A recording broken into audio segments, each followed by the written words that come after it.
Tere tulemast kuulama ja vaatama 3D koguduse videoseeriat. Mina olen Elisabeth, üks kogukonna juhtidest. Sel aastal keskendume kogudusena sellele, mida on Jeesuse elu ja tegevuse kohta üles kirjutanud Matteus, üks Jeesuse jüngritest. Ja kui sa pole kuulnud kunagi midagi Jeesusest, kuid tahaksid temast rohkem teada saada, siis on piiblis Matteuse evangeelium hea koht, kust alustada. Tänane teema tugineb Matteuse evangeeliumi 16. peatükil ning räägime sellest, millele me ehitame oma elu. Kuivõrd see teema seostub minu jaoks maja ehitamisega, siis valmistasime lastega sellise kahekordse Lego kortermaja, mis võiks tänast teemat illustreerida. Kortermajas, kus me elame, tehti hiljuti fassaaditöid. Pesti puhtaks välisseinad ja rõdud, tehti väikesed parandused ning värviti fassaad uuesti üle. Kuigi sellega kaasnes veidi ebamugavusi, nagu näiteks nädal aega väljastpoolt kiletatud akende taga elamine, oli tulemus üsna kiire, väliselt igati korralik ja puhas, nii-öelda uus maja. Mis sest, et maja on peaaegu 20 aastat vana ning üht-teist juba kulunud, aga väline on ilus ja nagu uus. Ja see pani mind mõtlema sellele, et kui palju on meie elus tervikuna asju, mille osas paneme rõhku peamiselt sellele, et asi näeks väliselt hea välja. Sisemus võib sageli olla aga sootuks teine. Vundamendist võib-olla üldse rääkimata. Kristlastena usume, et kuigi piiblist ei pruugi leida alati ja igas olukorras kõiki vastuseid oma küsimustele, siis on seal rohkem tarkust ja sügavat mõtlemisainet, kui me vahel arvame. Nii et loeme alustuseks tänase piibliteksti Matteuse evangeeliumi 16. peatükist ja salmist 21, kus Jeesus kuulutab ette oma surma ja ülestõusmist. Sellest ajast peale hakkas Jeesus oma jüngritele selgitama, et ta peab minema Jeruusalemma ja palju kannatama vanemate ja ülempreestrite ja kirjatundjate poolt ning tapetama ja 3. päeval üles äratatama. Ja Peetrus viis ta kõrvale ning hakkas teda hoiatama. Jumal hoidku issand, ärgu seda sulle sündigu. Temaga pöördus ja ütles Peetrusele, tagane vastupanija. Sa oled mulle kiusatuseks, sest sa ei mõtle Jumala, vaid inimese viisil. Siis Jeesus ütles oma jüngritele, kui keegi tahab käia minu järel, siis ta salaku oma mina ja võtku oma rist ja järgnegu mulle. Sest kes iganes tahab päästa oma elu, kaotab selle, aga kes iganes kaotab oma elu minu pärast, leiab selle. Sest mis kasu on inimesel, kui ta võidaks terve maailma, oma hingele teeks aga kahju. See tekstile võib tekitada palju küsimusi ja vastakaid tundeid ning võib tekkida küsimus, kuidas see kirjakoht üldse meie praeguse ajaga sobitub. Näeme, et Jeesus andis täiesti vastupidise sõnumi sellele, mida kajastab meie praegune kultuuriruum. Jeesus räägib oma elu kaotamisest, meie siin aga ehitame oma elu erinevatele asjadele. Millele meil on kalduvus siis oma elu ehitada? Ma usun, et neid asju on palju, kuid vaatame täna 3 erinevat tahku. Selles elus me kas loodame iseendale, teistele inimestele või Jumalale. Nii et vaatame igat tahku natuke lähemalt ja alustame iseendale lootmisest. Ilmselt paljud meist kuulevad nii oma sõpradelt, sugulastelt kui ka meediast, et me peaksime oma elus lootma iseendale. Mõtleme siis korra, millele me ehitame oma elu, kui loodame vaid iseendale. Arvatavasti võib see tähendada näiteks seda, et me pingutame, et olla tublid, tagame omale meist sõltuvalt võimalikult hea tervise, suhted, hariduse, teadmised ja kogemused, teenime võimalikult hästi ja paigutame oma raha targasti. Loome endale võimalikult turvalise keskkonna, kus oleks võimalikult vähe riske, et midagi juhtuks. Vaid iseendale lootes me ei sõltu ju kellestki teisest. Ja kui me vaid iseendale loodame, tunneme ka, et me suudame oma elu kontrollida. Kuid kas see on ikka päris nii? Kui meie elu on justkui päris hea, tervis korras, töö olemas, lähisuhted ja lapsed terved, raha ka piisavalt, siis on kerge loota iseendale. Aga siis, kui läheb päriselt raskeks, näiteks kaotame töö, jääme haigeks, mõni lähedane haigestub või sureb, hakkame sageli küsima suuremaid küsimusi. Miks? Sest vundament muutub ebastabiilseks. Ja ma ei hakka seda vundamenti hetkel ära võtma, sest muidu kukuks maja ilmselt kokku. Aga raskete ja raskuste tagajärjel mõni satub masendusse, kui ei leia vastuseid. teine süüdistab kõiki teisi ja Jumalat, kes neid raskusi on saatnud. Aga võib-olla tasub sel hetkel hoopis istuda ja mõelda, millele ma oma elu olen seni rajanud. See on koht, kus me mõistame, et kõik meie ümber muutub, alates meie enda tunnetest, lõpetades suhete ja materiaalsete asjadega. Ja kuigi meile inimestena meeldib olla paindlik ja käia ajaga kaasas, siis oma südame põhjas ilmselt mõistame, et otsime midagi kindlat, midagi, mis oleks ja jääks stabiilseks. Meil kõigil on kalduvus teatud teemades vaid iseendale loota. Ka mina olen lootnud enda haridusele ja tööle, soovides võimalikult riskivaba elu. Samas olen ikka ja jälle mõistnud, et rasketel hetkedel jääb minu teadmistest ja võimekusest väheks. Me kõik ilmselt teame lõpuks, et ainuüksi mina ise lihtsalt ei kanna välja. Ja seda teadis ka Jeesus, kui ta ütles oma jüngritele salmis 24. Kui keegi tahab käia minu järel, siis ta salaku oma mina ja võtku oma rist ja järgnegu mulle. Mida tähendab väljend salgan oma mina? Piibli kommentaaridest võib leida, et see tähendab lahtiütlemist oma õigusest elule. See tähendab mõistmist, et meie elu on kaduv ja et Jeesusele järgnemine võib paradoksaalselt tuua hoopis selle, mida siin elus kogu aeg otsinud oleme. Sügavat rahu, rõõmu ja armastust. Samas tuleb tunnistada, et selline Jeesusele järgnemine ei juhtu niisama, mööda minnes, vaid see on sihilik ja teadlik otsus. Salmis 24 on ka väljend võtku oma rist. Mida see tähendab? See illustreerib seda, kuidas Jeesus enne oma ristisurma liikus läbi Jeruusalemma Golgata mäele. Sel teekonnal sai talle osaks avalik teotus ning tagatipuks piinarikas surm. Ja kuigi meie elu siin ei ole ilmselt päris Jeesuse elu sarnane, siis piiblit lugedes võime mõista, et kristlase elu Jeesuse järgijana ei saa ilmselt kunagi olema liialt kerge, sest meil kõigil on oma rist või koormad, mida kanname. Samas Jeesus ise ütles Matteuse evangeeliumis, et tema ike on hea ja tema koorem on kerge. Nii et Jumala kuningriik ongi oma olemuselt kohati selline natuke tagurpidi. Annad oma elu, et seda leida ja võtad Jeesuse ikke, et leida tõelist hingamist. Nii et meil tasuks võtta võib-olla korra aeg maha ja mõelda, kas ja mis valdkonnas me ehitame oma elu iseendale. Teine asi, millele või kellele paljud oma elu ehitavad, on teised inimesed. Olgu see siis mõni konkreetne inimene või laiemalt ühiskondlik surve. Sotsiaalse surve põhjal tegutsemine on midagi, mida tuhanded ja tuhanded inimesed igapäevaselt teevad. Võib-olla vahel isegi endale teadvustamata. Mõni inimene kardab erineda. Teine tahab kellelegi meeldida või loodab, et kui ta teeb nii nagu teisedki, leiab ta seda rahu, rõõmu ja kindlustunnet, mida reklaamidest näha ja kuulda võib. Aga võib-olla mõni meist usub ka seda, et kellelgi teisel on hea vastus minu elus praegu esinevale probleemile. Ja võib-olla ongi. Kindlasti leiaksin inimesi, kes soovitaksid mulle erinevaid asju minu elu kohta. Alates haridusest ja oma raha targasti paigutamisest, lõpetades suhete ja lastekasvatusküsimustega.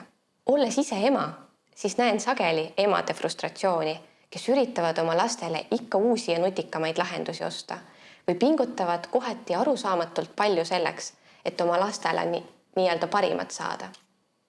Ja kindlasti mõni asi ongi vajalik. Samas tundub kohati selline tegutsemine ajendatud mingist hirmust või survest nii-öelda vooluga kaasa minna. Väike laps ei igatse ju ema, kes talle järjekordset asja muretseb, vaid pigem ema, kes on ise rõõmus ja rahulik ning kellega koos on tore olla. Samuti on inimesi, kes arvavad, et osa oma rahast tuleks kindlasti tuleviku tarbeks investeerida. Või et enne abiellumist või laste saamist peaks olemas olema head töökohad ja oma kindel kodu. Võib-olla tõesti. Samas oleme abikaasa Mihkliga ise kogenud, et see kindlasti ei pea nii olema. Ja kõik see pole öeldud selleks, et kedagi kritiseerida, vaid vastupidi julgustada ja võtta meilt pinget maha. Me ei pea alluma sotsiaalsele survele. Ja ma ei taha öelda, et sõpradel või pereliikmetel on halvad ideed meie elu jaoks või et me ei tohiks kunagi kedagi teist kuulata. Loomulikult võime kuulata. Ja vahel olekski hea võib-olla mõnelt lähedaselt küsida, kuidas tema minu elu praegu näeb. Aga ma tahan öelda seda, et me peame teadvustama omale, et oma valikud ja lõplikud otsused tuleb meil endal teha ja nende eest ka ise vastutada. Sellest kirjakohast, mida enne ette lugesin, võime näha, et ka Peetrusel oli oma nägemus. Ja mitte ainult oma elust, vaid ka Jeesuse elust. Peale Jeesuse sõnavõttu läks ta ja hakkas Jeesust hoopis hoiatama. Ta ei suutnud mõista, et Jeesusel võib olla mingi teine missioon, mis on erinev sellest, kuidas Peetrus asju nägi. Aga mida ütles sellise surve peale Jeesus? Tema aga pöördus ja ütles Peetrusele: tagane vastu, panija, sa oled mulle kiusatuseks, sest sa ei mõtle Jumala, vaid inimese viisil. Inimese viisil mõtlemine polnud ainult Peetruse probleem, vaid iseloomulik meile kõigile. Ja kuigi me ei näe asju sageli Jumala viisil, siis seda enam on oluline küsida suuremate otsuste korral vastuseid otse Jumalalt, näiteks läbi palvetamise, et mitte lihtsalt järgi anda sotsiaalsele survele. Loomulikult ei taha ma öelda, et me ei peaks üldse unistama või endale kõrgemaid eesmärke seadma. Kindlasti võiksime. Kuid mis on see, mida näeme igapäevaselt enda ümber? Seda, kuidas inimesed pingutavad meeleheitlikult, et mitte olla nii-öelda naabrist kehvem, vastata sotsiaalsele survele, et tegeleda sellega, mis nii-öelda välja paistab, fassaadiga. Ja olgem ausad, ühiskond hindabki rohkem fassaadi kui seda vundamenti. Kõige kurvem selle juures on see, et me defineerime nii iseennast kui ka paneme sageli hinnanguid teistele välimuse põhjal. Ühiskond suunab meid harva tegelema oma sisemusega, oma südames toimuvaga. Miks? Sest sisemusega tegelemine ja vundamendi parandamine ongi raske ning nõuab põhjalikku tööd. Palju lihtsam on tegeleda ainult fassaadiga, nii-öelda puhastada nägu ja panna peale uus meigikiht, jättes aga südames toimuv puutumata. Jäin mõtlema sellele, mis on need valdkonnad minu elus, milles ma olen üritanud hoida ilusat fassaadi, samas kui sisemise juurpõhjusega on raske tegeleda. Ma arvan, et neid asju on palju. Näiteks eluperioodis, kus tegelikult on väga raske, teen näo, et mul on üsna okei. Või olukorras, kus olen haiget saanud, üritan pettumust lihtsalt alla suruda ja jätta end nende negatiivsete mõtetega üksi. Või veel hullem, jagan kellelegi, kes üldse asjasse ei puutu. Või näiteks lastega bussis sõites pingutan väga, et nendega kannatlik olla, kuid kodus mõnes teises olukorras, kus keegi ei näe, tõstan nende peale häält. Ja veel üks sagedane, nii-öelda ilusa fassaadi valdkond minu elus, kodu korrashoid.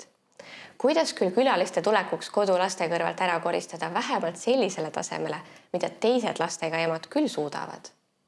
Kõik need on näited ilusa fassaadi maalimisest, samas kui enda sees on palju asju, mis tegelikult nende pinnapealsete teemade varjus tegelemist vajaksid. Olen korduvalt tundnud ühiskondlikust survest tulenevat stressi ja samas olen mõistnud, et stress tekibki sellest, et ilmselt on Jumalal mu elule mingi teine plaan. Et ma ei pea elama ühiskonna surve järgi, vaid elama seda elu, mida Jumal on minu jaoks plaaninud. Ja ma usun, et Jumala tahtes elamine on palju parem ning toob südamesse palju suurema rahu kui lihtsalt vastates teiste inimeste survele. Ühiskondliku surve tõttu me sageli lihtsalt koormame oma elu, mahutades aina rohkem ja rohkem klotse enda majja. Samas me kõik teame, et kui ma paneksin siia majja liiga suuri või raskeid klotse, mis pole sellesse majja mõeldud, siis variseks see maja lihtsalt kokku. Samas oma elus me sageli käitume nii, nagu oleks meie maja kummist. Lisaks sellele, et mõni klots võib-olla üldse ei olegi mõeldud meie majja, on pidevate uute klotside peale mõtlemine ja nende nimel töö tegemine ajakulukas ning nõuab finantse. Ja selle tagajärjel satume ühte sihitusse rööprähklemise rattasse, mida iseloomustavad märksõnad kiirus, kiirus ja kiirus. Näiteks ajades taga suuremat vabadust ja rohkem valikuid, saame tulemuseks veelgi stressirohkema elu. Sest ühelt poolt tähendab rohkem vabadust, rohkem võimalusi, samas teisest küljest on vaja siis ka rohkem otsustada, milliseid võimalusi kasutada ja millised võimalused käest lasta. Ja nagu paljud meist teavad, siis pidevate otsuste tegemine on üks kurnavamaid asju siin elus, sest see halvab meie meeled ja mõtted ega lase nautida seda elu, mille Jumal on meile loonud. Ja lõpuks võib-olla mõned nii-öelda valed klotsid, mida me oma ellu nii väga toppida tahame, tähendavad seda, et me oleme ise lõpuks veelgi närvilisemad või meie tervis kannatab või veelgi hullem, peresuhted lagunevad. Olen viimasel poolel aastal loonud endale uuesti rütme, kus võtta aeg maha ja mõelda, näiteks päeva jooksul, isegi keset lastemöllu, korra istuda ja palvetada. Oleme proovinud Mihkliga tekitada igal nädalal ühe päeva puhkamiseks, kus me ei tegele suuremate kohustustega. Ja selles väikelaste eluperioodis on see tihti raske ülesanne. Näiteks mõni kohustus tuleb teadlikult ette teha. Aga oleme näinud, kuivõrd palju mõtestatum me elu võib olla, kui oleme andnud endale võimaluse igal nädalal ühe päeva puhata ja lasta Jumalal tegutseda. Vaatasime enne, et meil on kalduvus ehitada oma elu iseendale või siis teistele inimestele. Aga läheme nüüd edasi ja mõtleme veel ka sellele, millele me siis võiksime oma elu ehitada. Mis võiks olla see vundament? Ja miks mõned inimesed loodavad oma elus rohkem Jumalale? Jumal on loonud meid erinäolisteks. Oleme erineva välimuse, andide, oskuste ja taustaga. Selle asemel, et üritada saavutada samasugust elu nagu kellelgi teisel. Osta võib-olla veel üks asi, mida me tegelikult ei vaja. Võiks ehk hoopis võtta aja maha, et olla üksi. Otsida ja leida Jumalalt vastus sellele, kes me Jumala silmis olen ja mida Jumal näeb, et ma oma eluga võiksin teha. Ja võib-olla need vastused saabuvadki alles kuude või aastate pärast. Aga ma usun, et kui me otsime rahu Jumalaga, siis me ka leiame selle. Aga miks me üldse peaksime ehitama oma elu millelegi muule kui iseendale või teistele?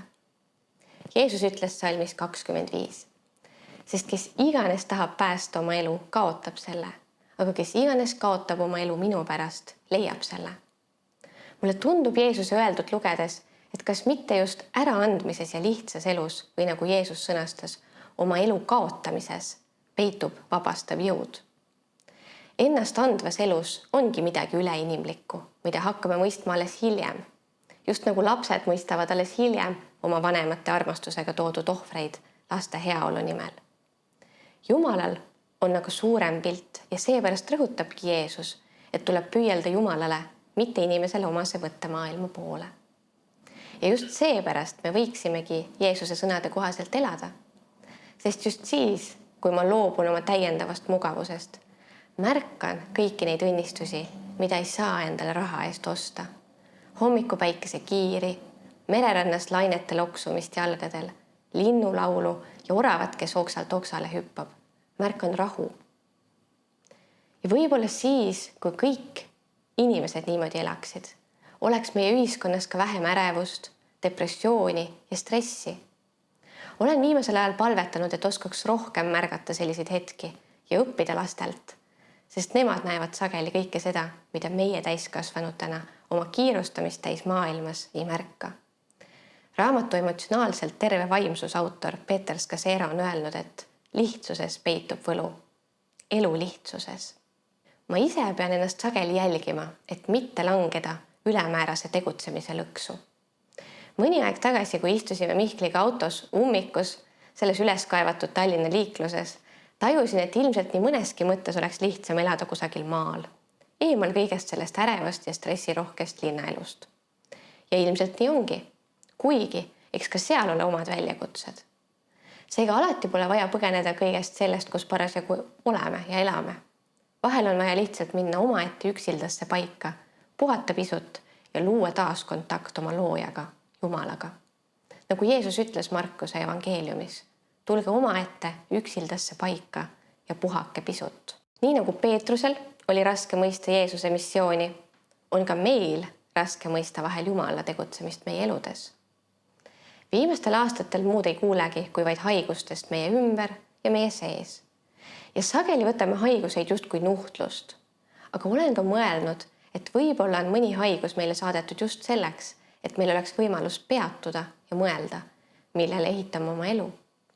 Sest mis kasu on inimesel, kui ta võidaks terve maailma, oma hingele teeks aga kahju. Ma usun, et me võiksime ehitada oma elu sellele, et meil oleks isiklik suhe ja rahu Jumalaga. Ja kui mul on rahu Jumalaga, saan ilmselt ühel või teisel viisil ka vastused oma küsimustele, kuidas seda elu elada.